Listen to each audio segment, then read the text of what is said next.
21절에서 35절까지 말씀 교독하겠습니다. 마태복음 18장 21절에서 35절입니다. 오늘은 3월 4일 수요일 저녁입니다. 3월 4일자 본문 마태복음 18장 21절에서 35절까지 말씀 교독하겠습니다. 신약성경 31페이지입니다. 그때 베드로가 나와 이르되 주여, 형제가 내게 죄를 범하면 몇 번이나 용서하여 주리이까? 7번까지 하오리이까? 예수께서 이르시되 내게 이르노니 7번뿐만 아니라 6번을 70번까지라도 할지니라.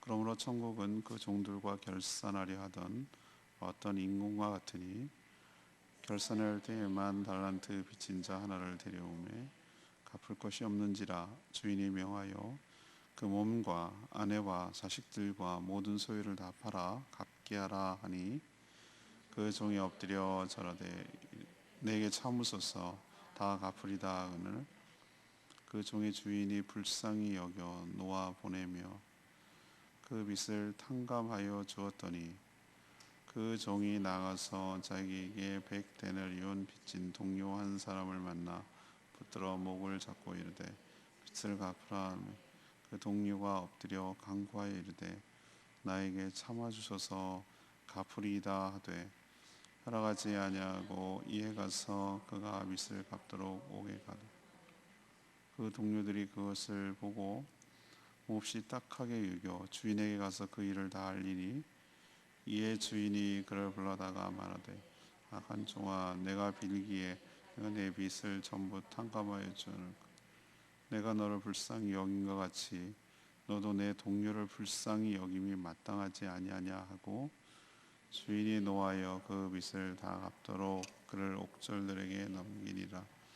너희가 각각 마음으로부터 형제를 용서하지 아니하면 나의 하늘 아버지께서도 너희에게 이와 같이 하시리라. 아멘. 베드로가 예수님께 자신에게 죄를 범한 형제를 7번 정도 용서해 주면 되겠냐고 물었습니다. 예수님은 7번에 70번까지 용서하라고 하셨습니다.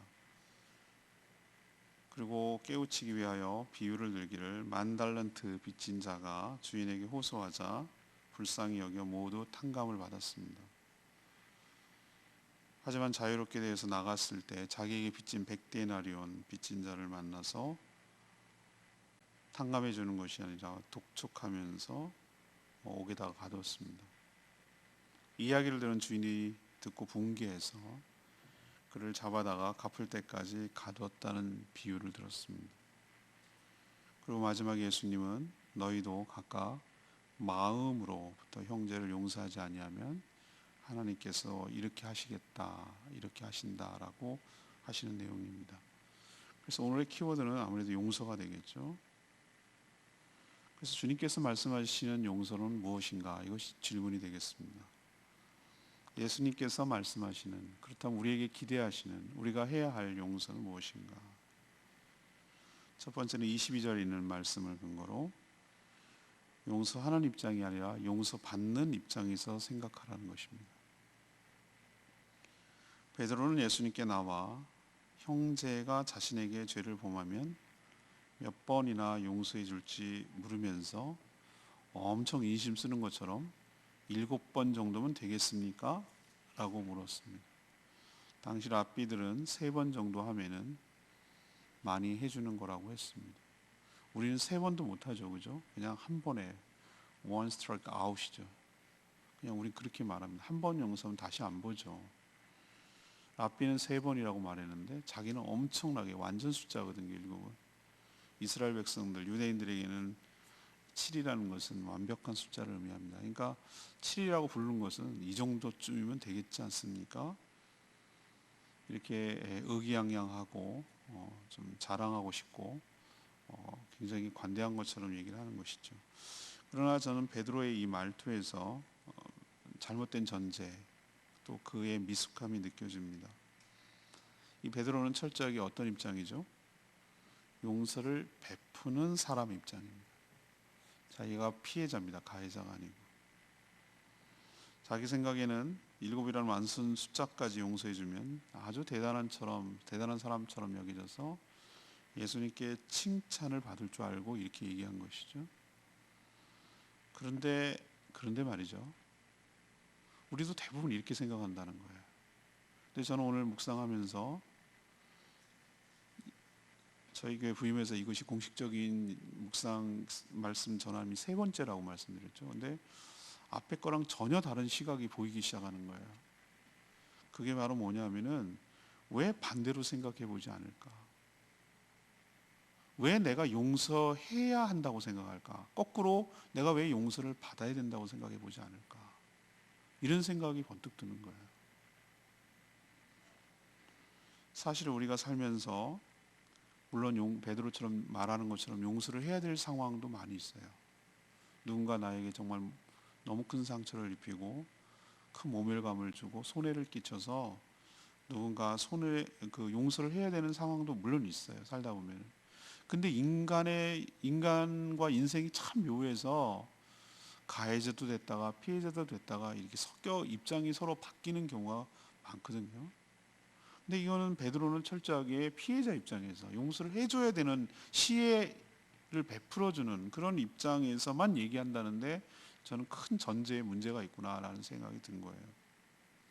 오히려 실제로 살면서 보면은 용서를 해야 될 상황도 있지만 용서를 구하고 상대에게 용서를 받아야 할 상황이 훨씬 더 많습니다. 저는 그렇게 생각합니다. 이 본문이 너무 이 한 주간 중에서 여러 갈등이 됐어요. 금요일 날, 토요일 날도 너무 말씀이, 이것도 마음이 계속 가는 거예요. 근데 결국 이 본문으로 돌아왔어요. 이게 한 번은 짚고 넘어가야 될 문제구나라는 생각에 이 본문으로 주일 설교 준비를 끝냈어요. 주보 이제 내일이면 인쇄 들어가요. 이 본문이에요.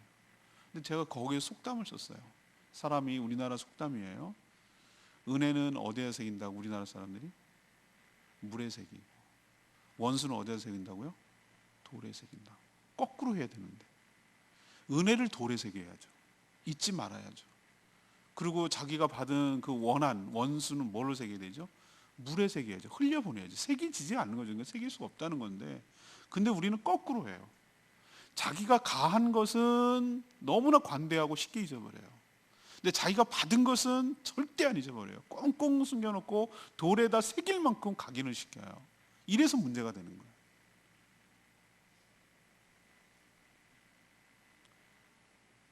자, 베드로가 전제를 거꾸로 했다 한다면, 만약 자신이 용서를 베풀어야 할 사람이 아니라 용서를 받아야 할 사람이라면, 그런 입장이라면 예수님께서 말씀하신 말씀 7번이 아니고 70번에 7번에 70번이라도 해야지 라고 말하는 것이 얼마나 고맙게 느껴졌겠어. 근데 우리는 내가 베풀어야 된다고 생각하니까 7번도 굉장히 많은 거예요. 근데 내가 받아야 될 입장이라고 생각한다면 똑같은 죄를 자꾸 내가 실수해요. 자꾸 너무 미안해. 안 한다고 그러면서 자꾸 그렇게 해. 나도 내가 자신이 미워. 근데 나는 정말로 용서를 받고 싶은 마음이 간절해요. 그랬을 때 상대방이 1번도 아니고 2번도 아니고 70번에 7번까지도 해준다면, 정말 진심으로 용서해 준다면 그 사람을 얕잡아 보는 것이 아니라 진심으로 고맙지 않겠어요? 그게 상대가 아니라 하나님이라면, 하나님께 내가 죄를 졌다면 70번에 7번 곱하기 490번이 아니라 그 이상도 기대할지 몰라요. 우리는 실질적으로 살면서 490번이 아니라 49,000번 이상도 수없는 죄를 먹고 마시는 사람들이에요. 그런데 주님이 이 말, 완전 숫자 70의 7 이런 얘기는 490번이라는 얘기가 아니라 무한히 하나님께서 우리를 용서해 주신다는 뜻이에요. 우리가 바로 하나님의 그런 용서를 받아야 할 엄청난 죄인임을 깨달아야 된다. 이 얘기를 오늘 말씀을 통해서 우리가 알아야 될 줄로 믿습니다. 우리가 먼저 생각할 것, 인생을 살다 보면서 당한 것보다, 그래서 용서를 해줘야 하는 것도 생각할 것 이전에 내가 가해자로서 용서를 받아야 할 죄인임을 먼저 생각하고 하나님 앞에 나아가 회개하고 내가 상처를 준 가해한 상대에게 용서를 구하며 살아가는 저와 여러분 되기를 소망합니다. 두 번째 얘기는 27절에 있는 말씀이에요. 큰 용서를 받았음을 기억하라는 겁니다. 큰 용서를 받았음을 기억하라. 예수님은 용서에 대해서 잘못 깨닫고 있는 전제가 틀렸다고 제가 말씀드려요. 잘못된 전제를 지금 얘기하고 있다고 했어요.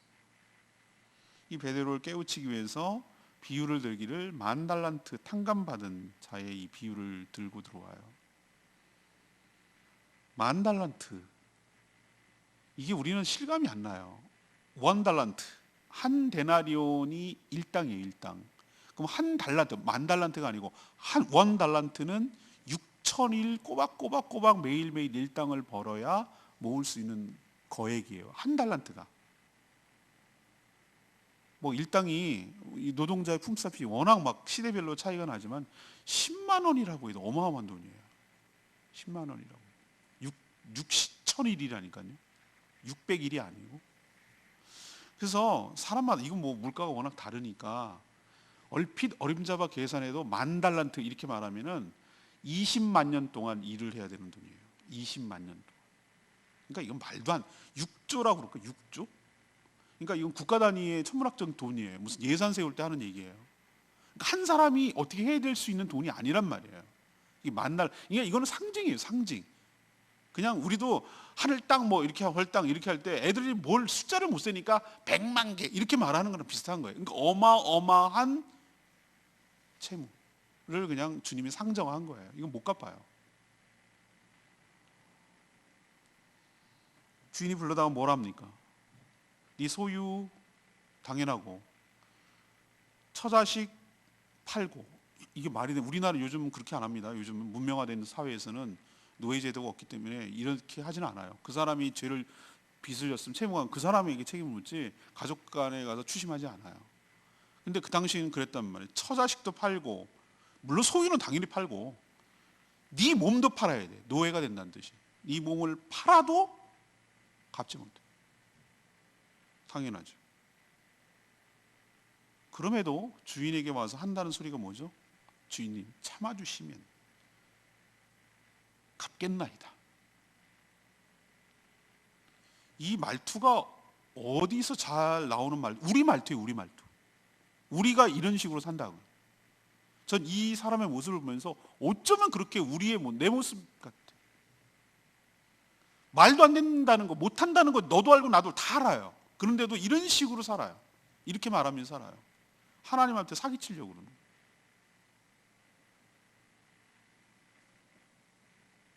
자신의 처지를 직시하지 못하고 자기 능력을 과대평가하면서 모든 사람에게 그렇게 해왔듯이 하나님에게까지 상대로 거짓과 사기 행각을 벌려서 이 위기를 모면해 보려는 인간의 그 추잡하고 연약하고 추악한 모습이 여기서도 드러나요.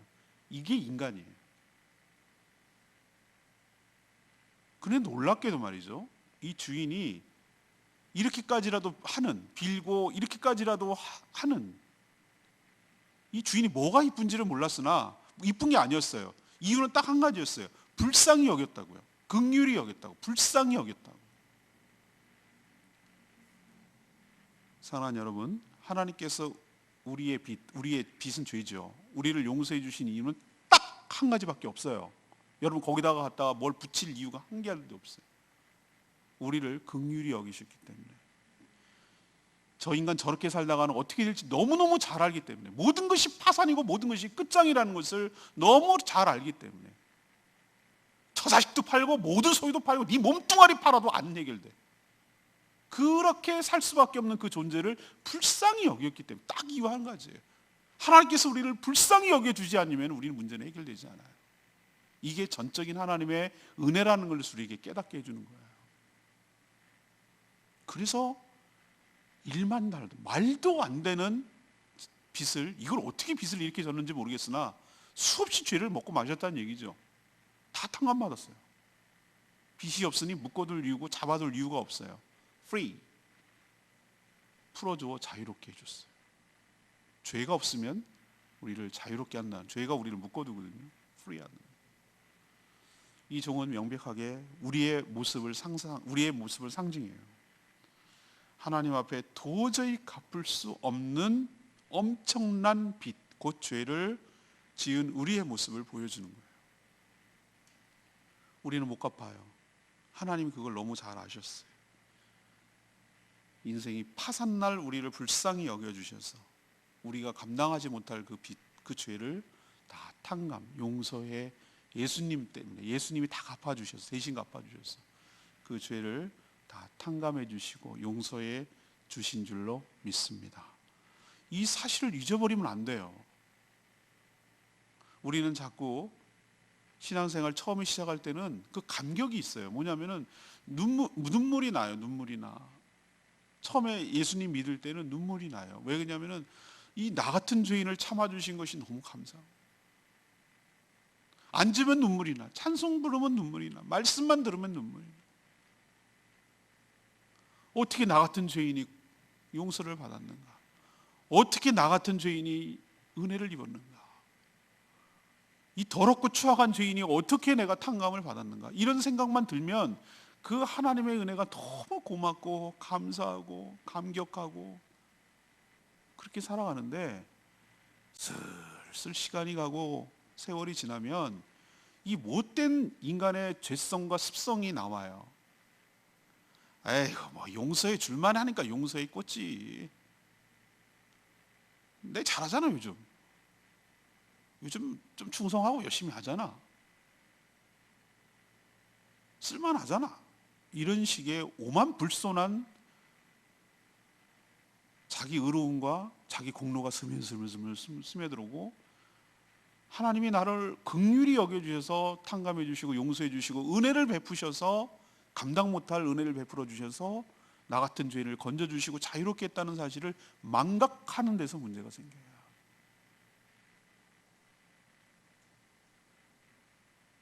절대 잊지 말아야 될 것, 도저히 용서받을 수 없는 이 죄인이 하나님의 전적인 은혜로 구원받고 용서를 받았다는 사실은 평생 동안, 아니 하늘나라 가서까지도 잊지 말고 살아야 될 귀한 용서의 은혜인 줄로 믿습니다.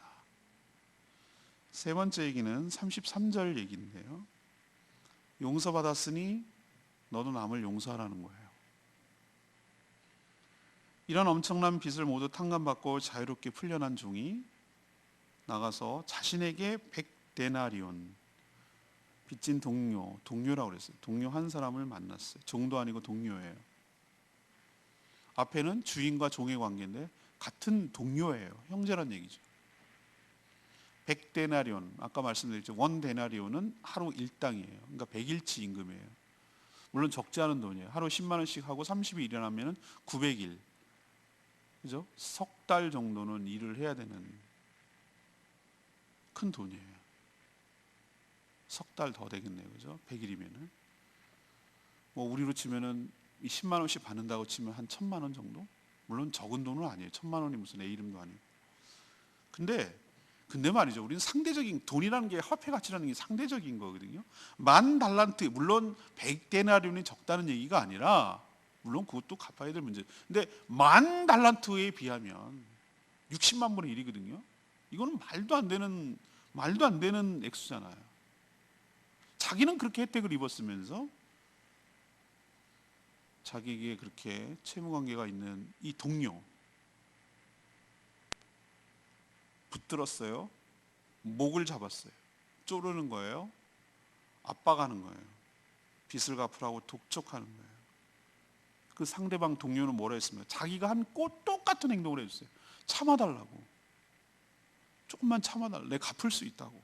이렇게 반응을 했어요. 참아주면 갚겠다고. 떼먹지 않겠다고. 배째라고. 맘대로 하라고. 이렇게 배짱 부린 것도 아니고 갚겠다고. 물론 이 사람이 어떤 사람인지는 모르겠으나 정말 독하게 마음 먹으면 1,000만 원은 자기가 죽기 전에 갚을 수 있는 불가능한 액수는 아니에요. 1,000만 원은. 그러면 일이라도 시켜가지고 받아낼 생각을 하는 게 지혜로운 거 아닌가요? 근데 옥에다 가뒀다고 그랬어.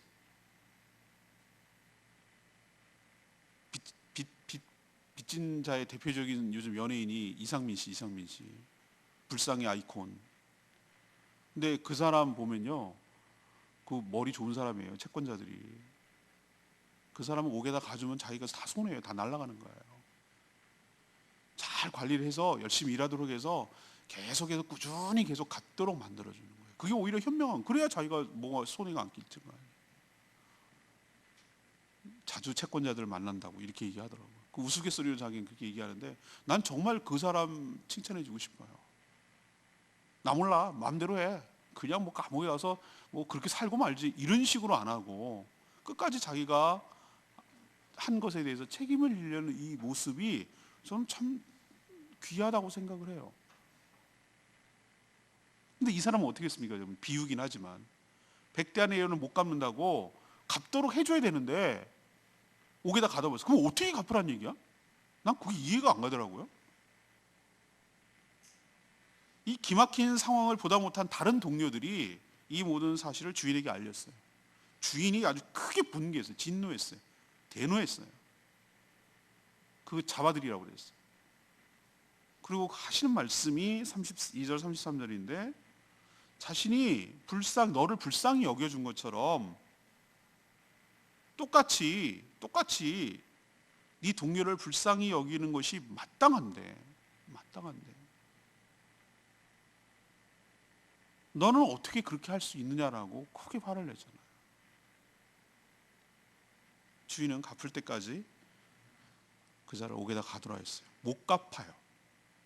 10,000달러한테 못 갚아요. 영원히 옥에 가두치는 거예요. 근데 이게 23절에 보면 천국은 그 종들과 결산하려던 어떤 임금과 같으니라는 전제를 다는 것으로 봐서 이것은 마지막 심판을 전제로 한다는 걸 알 수 있어요. 이거는 그냥 단순한 감옥이 아니라 영원한 지옥인 것을 알 수 있어요. 그럼 이 얘기는 뭡니까? 이것을 우리로 치환해 봅시다. 우리가 용서에 대해서 베드로가 물었으니까 용서하지 않으면 영원한 감옥에 갇힌다. 그 사람을 용서하지 않으면 그 사람을 원한에 사로잡힌 사람 묵상해요. 그 사람 때문에 일상이 지장을 받아요. 그 사람이 쳐놓은 그 사람의 감옥에 내가 갇혀요. 발목이 잡혀서 한 발짝도 못 나가요. 그 사람을 풀어주는 것, 용서하는 것, 나를 위한 거예요. 자유롭게 해주려는 거예요. 주인이 탕감해주고 그를 자유롭게 풀어줬죠. 나를 자유롭게 하는 거예요. 주님은 나를 위해서 용서하라는 거예요. 상대방은 하나님께서 알아서 처리하신 거예요. 여러분도 감당 못할 하나님의 은혜로 불쌍히 여겨서 여러분의 죄를 용서해 주셨으니 33절인처럼 내가 너를 불쌍히 여겨가지 너도 너의 동료, 너의 형제, 너의 친척, 네가 알고 있는 사람, 돈을 주고받을 정도면 가까운 사이겠죠? 네 동료를 불쌍히 여김이 마땅하지 아니하냐. 마땅하지 아니하냐. 라는 말씀, 주님의 말씀 기억하시고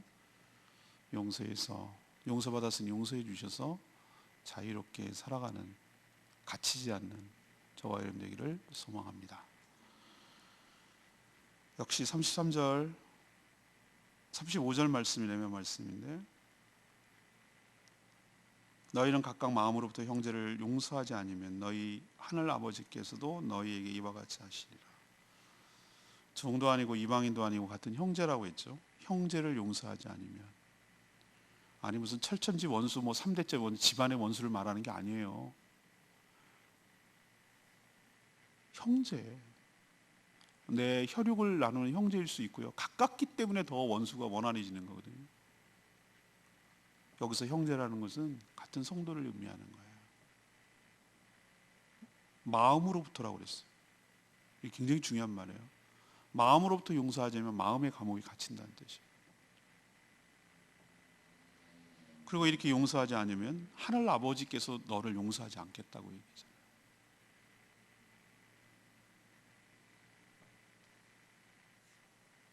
왕이 주인이 옥에 가둔 것처럼 갇힌다는 거예요. 여기서 핵심 단어는 마음으로부터 용서해야 된다는 거예요.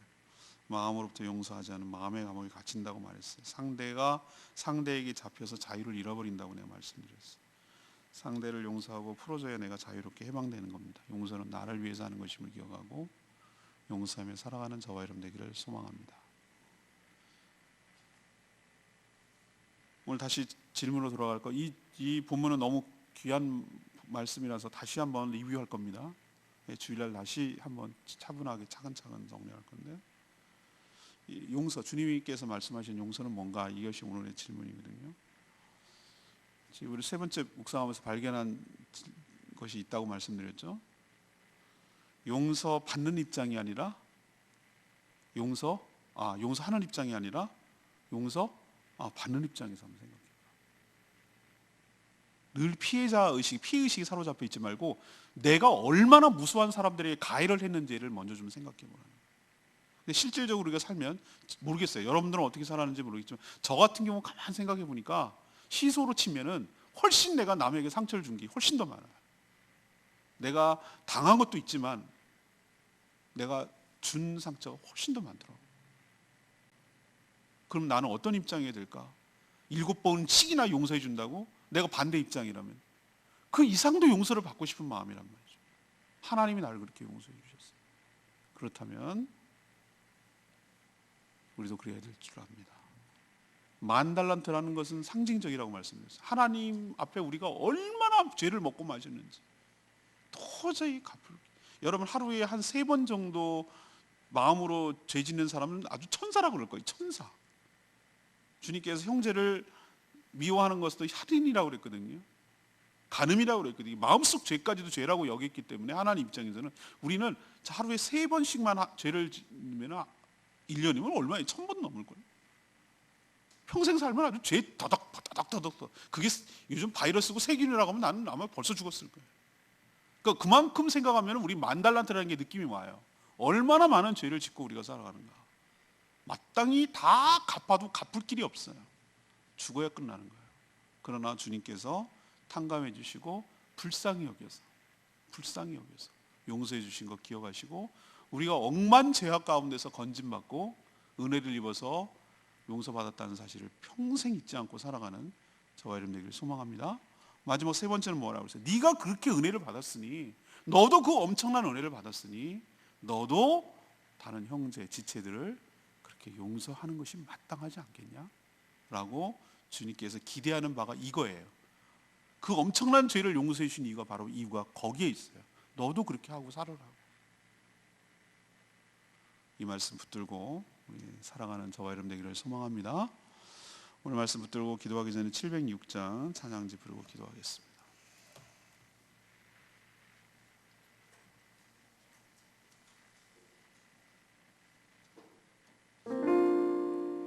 찬양집 706장입니다.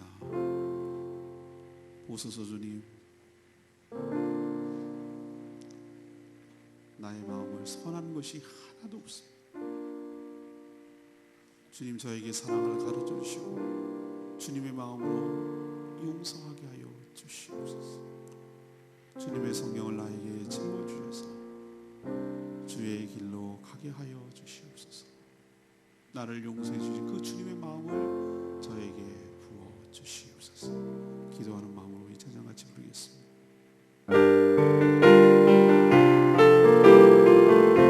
보소서 주님, 보소서 주님, 나의 마음 서운하거나 없습니다. 그러나 내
물의 색이고요. 원수, 그러니까 원한은 물의 색이 되는데 돌의 색이에요. 그 반대로 해야 되는 거예요. 절대 내가 당한 건 안 잊어버려요. 곱씹고 또 곱씹고 언제 한번 내가 보복하리라. 원한에 사무쳐서 평생 동안 감옥에 갇혀 살아가는 건 기억력이 좋은 게 아니라 어리석은 거예요. 내가 감옥에 갇혀버렸어. 마음으로 용서하지 않으니 마음의 감옥에 갇혔어. 상대방이 쳐놓은 감옥에 딱 갇혀버렸어. 자유가 없어요. 발목이 잡혔어요. 앞으로 나가지 못해요. 늘 과거에 머물러 있어요. 늘 분해요. 늘 억울해요. 늘 남을 미워하고 원망하고 인생을 저주하고 불행하게 살다 끝나요. 주님이 그걸 원하실까요? 놔라, 놔줘. 그래야 네가 자유로워. 내 자녀가 그렇게 과거에 얽매이고 원한에 사무쳐 살기를 원하지 않는다. 너를 위해서 하는 소리예요. 주님의 말씀을 들으셔야 돼요. 내가 마음이 좋아서가 아니라 하나님 알아서 처리해 주실 거예요. 맡기세요. 그리고 용서하세요. 그래야 여러분이 행복해요. 주님이 괜히 그러는 거 아니에요. 여러분을 사랑하기 때문에 그렇게 하는 얘기예요. 주님, 내가 억만죄 가운데서 불쌍히 여김을 받고 건짐을 받았다면 나 또한 내 형제를 그렇게 용서하며 풀어주기를 원합니다. 주님, 전 더한 죄인입니다. 그것도 용서받았습니다. 그렇다면 저도 그렇게 살기를 원합니다. 주님, 저를 불쌍히 여겨주시고 용서할 마음조차 없는 저를 긍휼히 여겨주셔서 주님 마음을 저희 마음 가운데 넣어주셔서 주님 마음 가운데 넣어주시고 남을 용서하며 살게 해달라고 주여 부르짖으며 기도하는 시간 갖겠습니다. 주여 하나님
말씀을 통해 주님 원하시는 용서가 무엇인지 가르쳐 주셔서 감사합니다.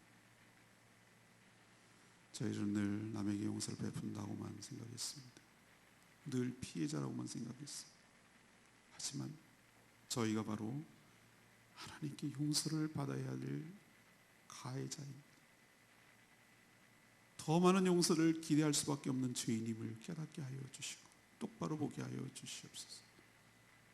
그럼에도 하나님께 엄청난 큰 죄를 다 용서받았음을 기억합니다. 갚을 길 없는 큰 은혜를 받았습니다. 그러니 저희도 다른 사람을 용서하며 살게 하여 주시옵소서. 마음으로 용서하지 않아 마음의 감옥에 갇혀서 평생 불행하게 살지 않게 하여 주시옵소서. 용서함으로 떠나보내 자유롭게 살게 하여 주시옵소서.